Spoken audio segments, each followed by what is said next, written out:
गुजरात के मुख्यमंत्री श्रीमान भूपेंद्र भाई पटेल, उप मुख्यमंत्री भाई हर्ष संघवी जी, गुजरात सरकार के मंत्रीगण, सांसद एवं विधायकगण, अन्य सभी महानुभाव, देवी और सज्जनों, आज प्रभास पाटन का पवित्र क्षेत्र एक अद्भुत प्रभा से भरा हुआ है। महादेव का ये साक्षात्कार, ये सौंदर्य, धरती और आसमान से हुई पुष्प वर्षा, भगवा ध्वजों की ये आभा, कला, संगीत और नृत्य की अद्भुत प्रस्तुतियां, वेद मंत्रों का उच्चार,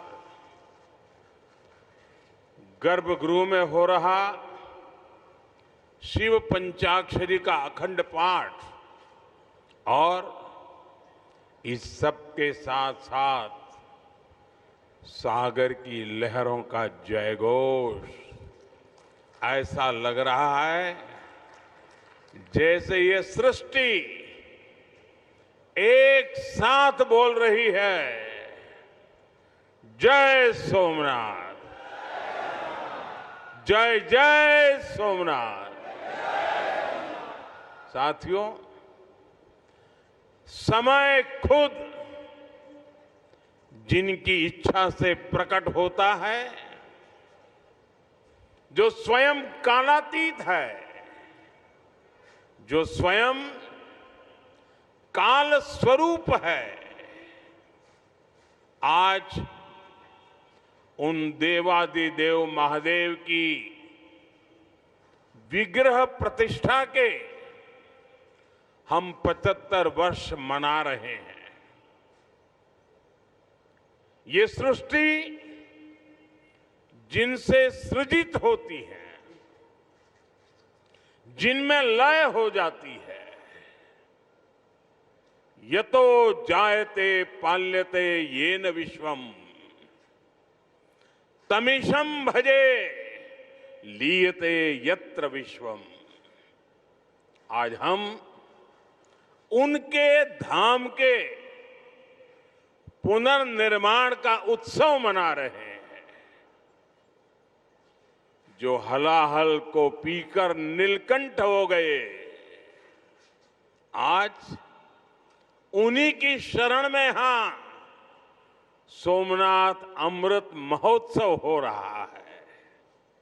ये सब भगवान सदाशिव की ही लीला है।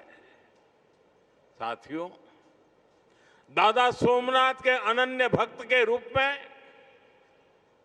मैं कितनी बार यहां आया हूं, कितनी ही बार उनके सामने नतमस्तक हुआ हूं, लेकिन आज जब मैं यहां आ रहा था तो समय की ये यात्रा एक सुखद अनुभूति दे रही थी।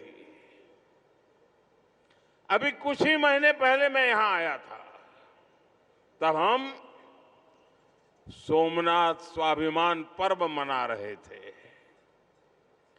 प्रथम विध्वंस के 1000 वर्ष बाद भी सोमनाथ के अविनाशी होने का गर्व और आज इस आधुनिक स्वरूप की प्राण प्रतिष्ठा के 75 वर्ष हम केवल 2 आयोजनों का हिस्सा भर नहीं, सिर्फ हिस्सा भर नहीं बने हैं, हमें 1000 वर्षों की अमृत यात्रा को अनुभव करने का शिव जी ने मौका दिया है। साथियों, 75 साल पहले आज के ही दिन सोमनाथ मंदिर की पुनर्स्थापना ये कोई साधारण अवसर नहीं था। अगर 1947 में भारत आजाद हुआ था तो 1951 में सोमनाथ की प्राण प्रतिष्ठा ने भारत की स्वतंत्र चेतना का उद्घोष किया था। आजादी के समय सरदार साहब ने 500 से ज्यादा रियासतों को जोड़कर एक भारत का आधुनिक स्वरूप गढ़ा था। तो साथ ही सोमनाथ के पुनर्निर्माण से उन्होंने दुनिया को बताया था भारत केवल आजाद नहीं हुआ है, भारत अपने प्राचीन गौरव को पुनः हासिल करने के मार्ग पर भी अब आगे बढ़ चुका है। साथियों, इसलिए आज इस अवसर पर मैं केवल 75 वर्षों की झांकी नहीं देख रहा हूं, मैं यहां देख रहा हूं विनाश में सृजन के संकल्प को, जिसे सोमनाथ ने चरितार्थ किया है। मैं यहां देख रहा हूं असत्य पर सत्य की विजय को, जिसे प्रभास पाटन ने बार बार जिया है। मैं यहां देख रहा हूं हजारों वर्षों की आध्यात्मिक चेतना को, जिसने मानव मात्र के कल्याण की सीख समूचे विश्व को दी है। मैं यहां देख रहा हूं भारत के उस अविनाशी स्वरूप को, जिसे सदियों के कुत्सित प्रयास भी न मिटा सके, न हरा सके। और मैं यहां देख रहा हूं सोमनाथ का अमृत महोत्सव, ये केवल अतीत का उत्सव नहीं है, ये अगले 1000 वर्षों के लिए भारत की प्रेरणा का महोत्सव भी है। मैं सभी देशवासियों को दादा सोमनाथ के कोटि कोटि भक्तों को इस महोत्सव की बहुत बहुत बधाई देता हूं। साथियों, आज का दिन एक और वजह से भी विशेष है। 11 मई 1998 यानी आज के ही दिन देश ने पोखरण में परमाणु परीक्षण किया था।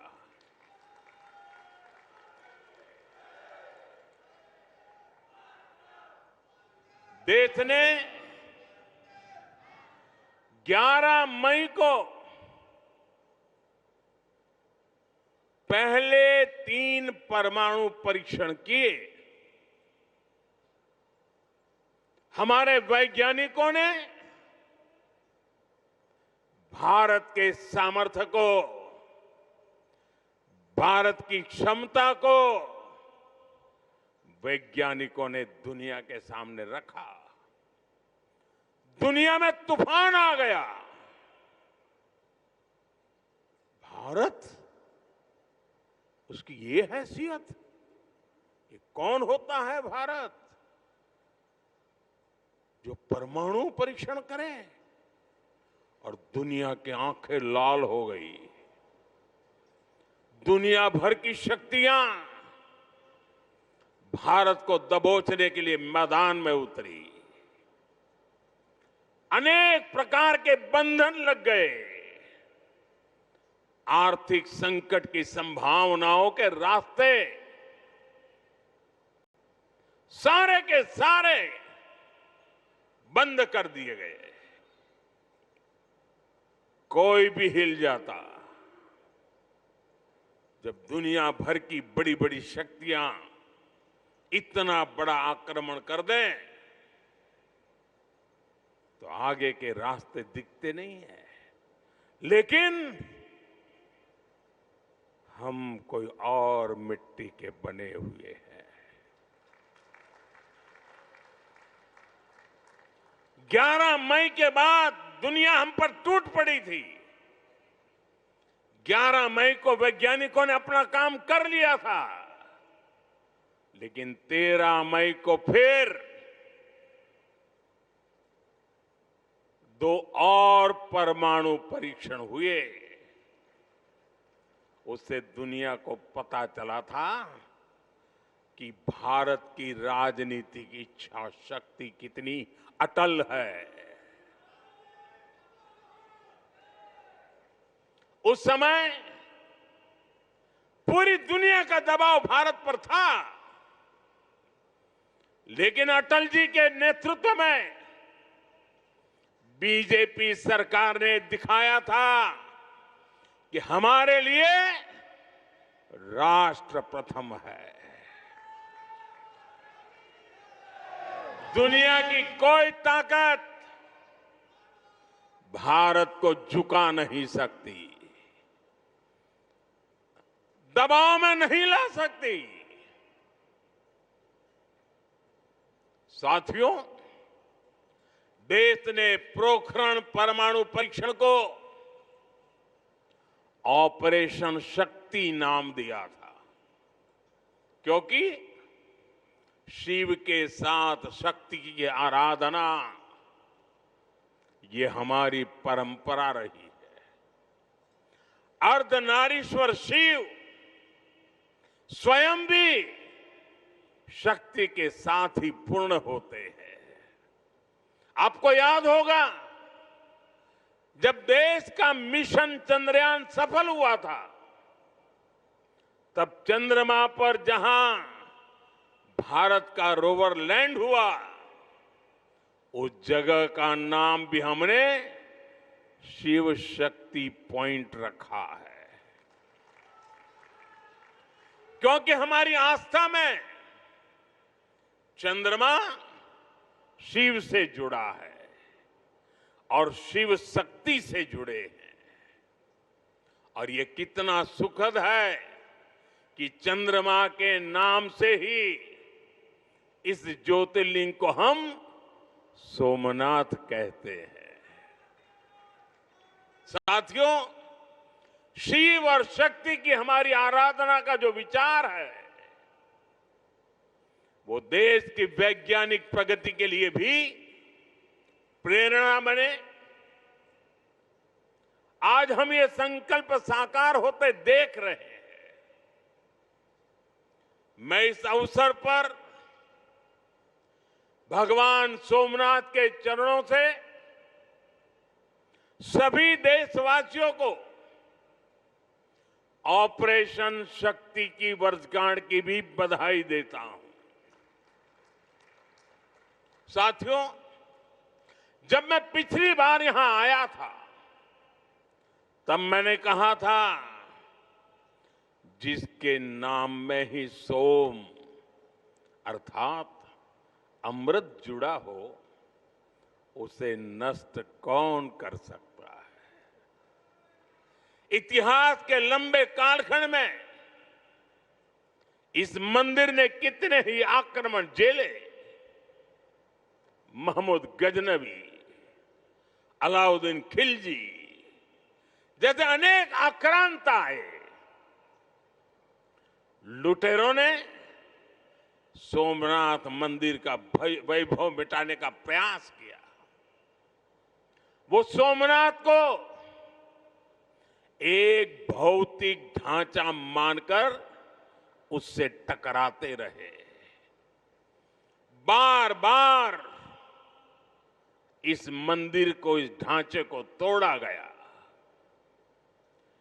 और ये बार बार बनता रहा, हर बार उठ खड़ा होता रहा, क्योंकि तोड़ने वालों को मालूम नहीं था हमारे राष्ट्र का वैचारिक सामर्थ्य क्या है। हम भौतिक शरीर को नश्वर मानने वाले लोग हैं, लेकिन हम जानते हैं उसके भीतर बैठी आत्मा अविनाशी है। और फिर तो शिव तो सर्वात्मा है। इसलिए अलग अलग काल में अलग अलग जीवों की संकल्प शक्ति में शिव प्रकट होते रहे। राजा भोज कभी राजा भीमदेव प्रथम, कभी राजा कुमारपाल, कभी राजा महिपाल प्रथम, तो कभी राव खंगार, ऐसे अनेक शिव भक्त समय समय पर सोमनाथ मंदिर का पुनर्निर्माण करवाते रहे। लकुलिश और सोम शर्मा जैसे कितने मनीषी, उन्होंने प्रभास पाटन क्षेत्र की विरासत को संरक्षित किया, इसे शैव साधना और दर्शन का महान केंद्र बनाया। भाव बृहस्पति, पाशुपताचार्यों और अनेक विद्वानों ने इस तीर्थ की आध्यात्मिक परंपराओं को जीवित रखा। विशाल देव और त्रिपुरांतक जैसे व्यक्तित्वों ने यहां की बौद्धिक चेतना को सुरक्षित रखने का पुनीत कार्य किया। साथियों, वीर हमीर जी गोहिल, वीर वेगड़ा जी भील, पुण्य श्लोक अहिल्याबाई होलकर जी, बड़ोदरा के गायकवाड़ जाम साहब महाराजा दिग्विजय सिंह जी, ऐसी कितनी ही महान विभूतियां हैं जो सोमनाथ की सेवा में अपना सर्वस्व अर्पित करती थी। मैं आज इस अवसर पर सरदार वल्लभ भाई पटेल, डॉक्टर राजेंद्र प्रसाद, श्रीमान के.एम. मुंशी जी, ऐसी सभी ज्ञात अज्ञात दिव्यात्माओं को भी श्रद्धापूर्वक, आदरपूर्वक नमन करता हूं। उनका स्मरण हमें ये प्रेरणा देता है कि हमें न केवल अपनी सांस्कृतिक विरासत को आगे बढ़ाना है, बल्कि इस जिम्मेदारी को आने वाली पीढ़ियों के हाथों में सौंप कर भी जाना है। साथियों, हमारे सांस्कृतिक स्थल हजारों वर्षों से भारत की पहचान रहे हैं। इतनी समृद्ध विरासत हमें मिली है, लेकिन आप विडंबना देखिए, हमने दशकों तक उसके महत्व को नहीं समझा। दुनिया में से कितने ही उदाहरण हैं जहां विदेशी हमलावरों ने राष्ट्रीय पहचान से जुड़े स्थलों को नष्ट किया, लेकिन जब उस देश के लोगों को मौका मिला, सबने साथ आकर अपनी पहचान को फिर से सहेजा, फिर से संवारा, पुनः प्रतिष्ठा की। लेकिन हमारे यहां राष्ट्रीय स्वाभिमान से जुड़े विषयों पर भी राजनीति होती रही।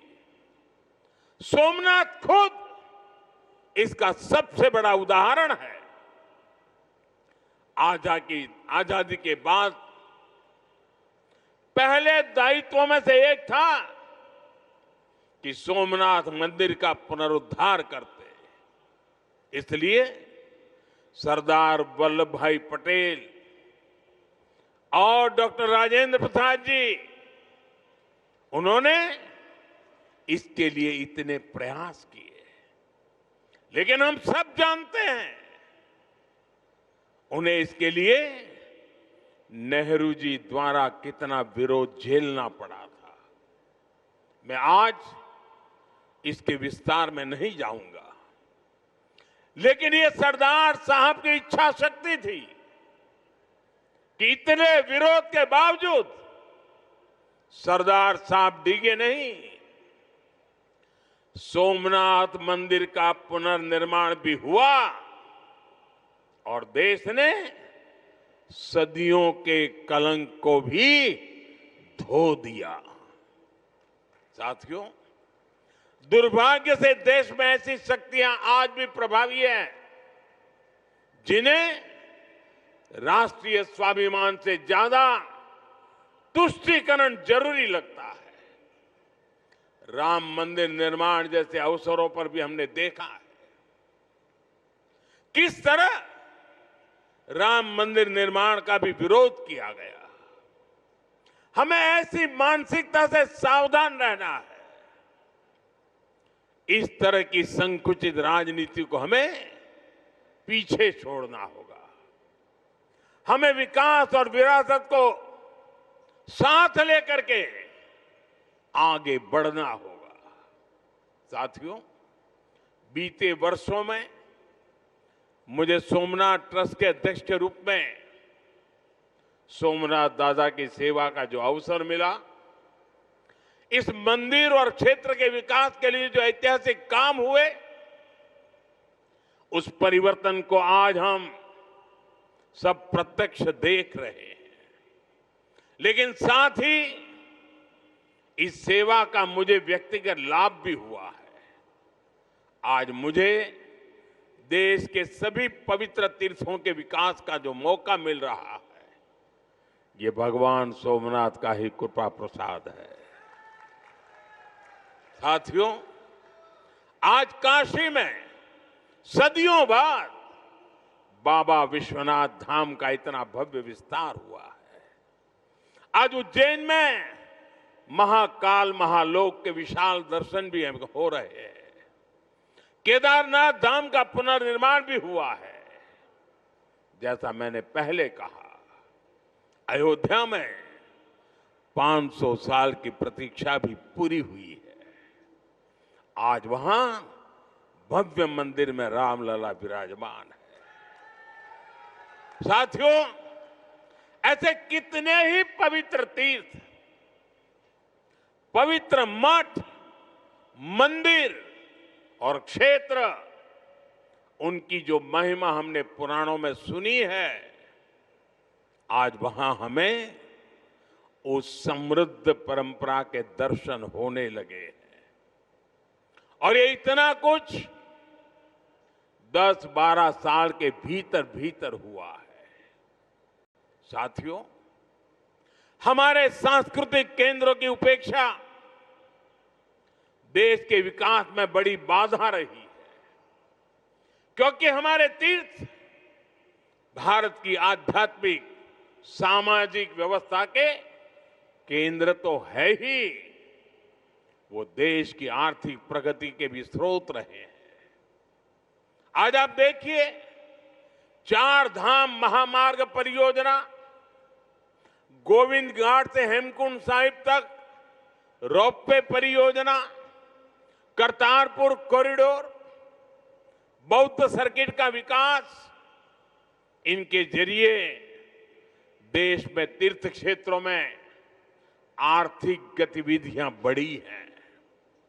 सोमनाथ परिसर भी इसका एक सशक्त उदाहरण है।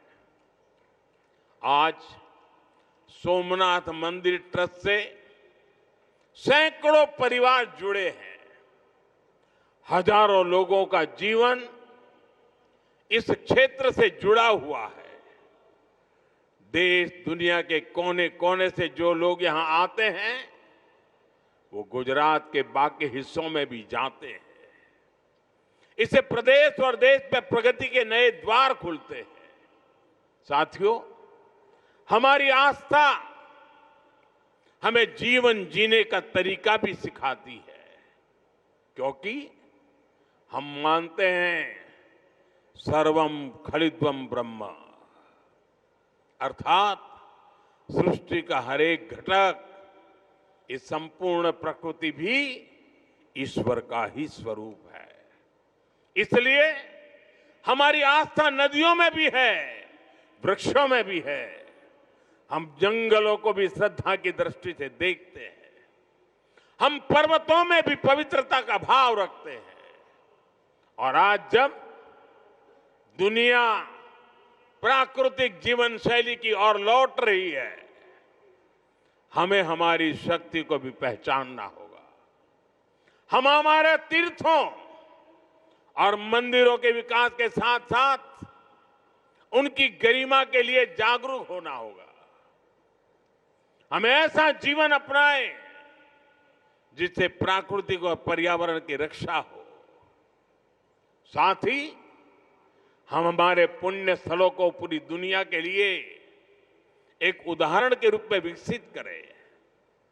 हमें इन संकल्पों को अपनी आस्था से जोड़कर जीना होगा। साथियों, जब नई पीढ़ियां अपने इतिहास, अपनी आस्था और अपने सांस्कृतिक मूल्यों से जुड़ती है, तब राष्ट्र का आत्मबल और मजबूत होता है। आज भारत जिस आत्मविश्वास के साथ आगे बढ़ रहा है, उसमें हमारी सांस्कृतिक निरंतरता की भी बहुत बड़ी भूमिका है। आधुनिक और विरासत, आधुनिकता हो या विरासत हो, भारत में इसे कोई अलग नहीं कर सकता।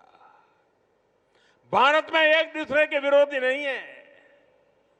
ये साथ साथ आगे बढ़ने वाली शक्तियां हैं, एक दूसरे में प्राण पूरने वाली शक्तियां हैं। सोमनाथ हमें याद दिलाता है कि कोई भी राष्ट्र तभी लंबे समय तक मजबूत रह सकता है जब वो अपनी जड़ों से जुड़ा रहे, जब वो अपनी विरासत को आने वाली पीढ़ियों तक उसी श्रद्धा और विश्वास के साथ उनके हाथों में सुपुर्द करे। 75 वर्ष पहले जब ये पुनर्निर्मित सोमनाथ मंदिर में 75 वर्ष पहले प्राण प्रतिष्ठा हुई थी, तब भारत ने एक नई चेतना यात्रा शुरू की थी। आज 75 वर्ष बाद वही यात्रा और अधिक व्यापक रूप में हमारे सामने है। हमें इसे नई ऊंचाई पर लेकर जाना है।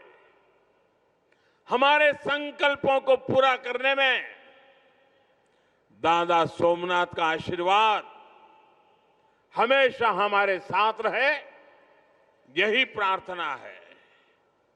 एक बार फिर सभी देशवासियों को, विरासत में विश्वास करने वाले हर नागरिक को, आप सभी को इस अवसर की बहुत बहुत बधाई देता हूं। मेरे साथ बोलिए, जय सोमनाथ, जय सोमनाथ, हर हर महादेव।